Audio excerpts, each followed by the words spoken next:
Hip hop স্টাইলের মেয়েটা, যে মেয়েটার ওড়না এতক্ষণ ছিল গলা, এতক্ষণ কই ছিল, ওই মেয়েটা দেখবেন ওড়নাটা টেনে মাথায় দিয়ে এরকম মুনাজাত ধরতেছে, আল্লাহ আল্লাহ, একটা সদকা, আল্লাহ আল্লাহ, আমার লাল সবুজের পতাকারে তুমি অপমানিত কইরো না আল্লাহ, ইন্ডিয়ার সাথে আমাদের খেলা আল্লাহ আল্লাহ, একটা সদকা, একটা একটা। বিমানের মধ্যে মাঝে মাঝে দেখবেন যে এয়ার টার্বুলেন্স হয়, জানেন?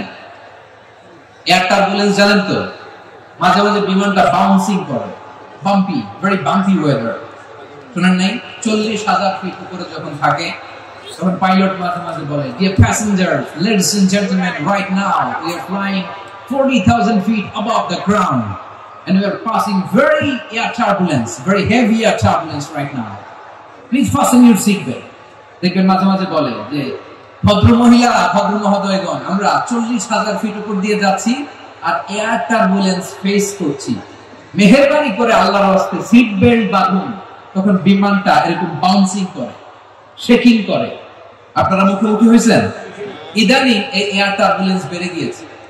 গত বছর আমার ইন্টারন্যাশনাল অনেকগুলো ফ্লাইট ছিল, আমি দেখলাম যে আগের ফ্লাইট গুলোর তুলনায় এখন এয়ার টার্বুলেন্স খুব বেশি।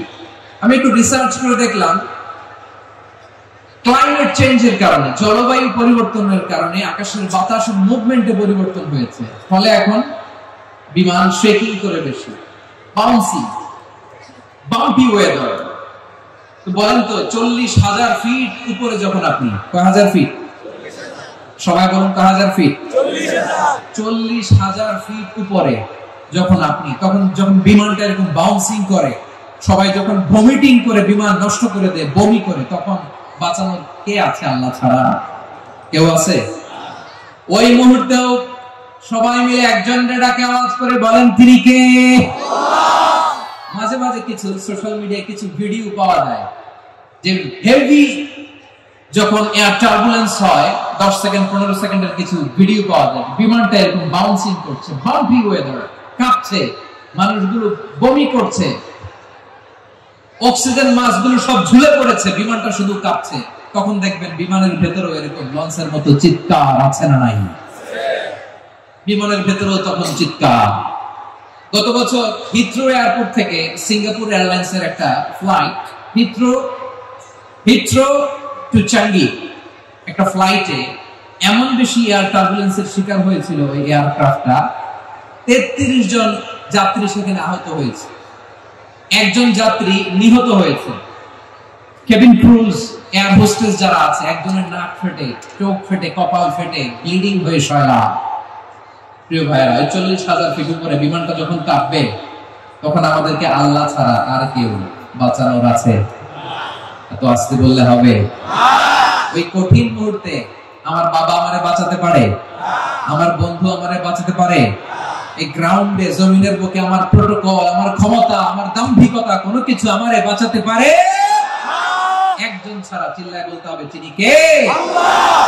সে আল্লাহ বললেন, গোলাম, আমি বিপদের সময় ঠিকই তোমাদের বাঁচিয়ে নেই। ওই বিমানের ভেতরে 40,000 ফিট উপরে যখন তোমরা এয়ার টার্বুলেন্সের শিকার হও, তখন নাস্তিকও আল্লাহরে ডাকে, হিন্দু আল্লাহরে ডাকে, সরে বলেন ঠিক কিনা?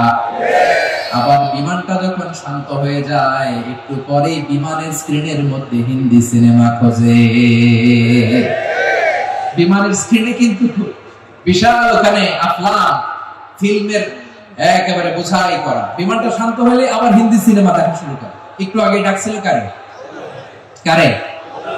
দেখবেন বাংলাদেশে আমাদের ক্রিকেটাররা যখন অন্য কোনো দেশের সাথে খেলে, অনেক সময় এমন হয়, বল বাকি একটা, রান দরকার 6টা। বল বাকি কয়টা? পটুয়াখালী বোঝে নাই বোধহয়। বল বাকি কয়টা? রান দরকার 6টা। আপনি দেখবেন ক্যামেরাম্যান তখন গ্যালারিতে খালি দেখায় দর্শকদের যে কি অস্থিরতা। হিপ হপ স্টাইলের মেয়েটা, যে মেয়েটার ওড়না এতক্ষণ ছিল গলা, এতক্ষণ কই ছিল, ওই মেয়েটা দেখবেন ওড়নাটা টেনে মাথায় দিয়ে এরকম মুনাজাত ধরতেছে, আল্লাহ আল্লাহ, একটা সদকা, আল্লাহ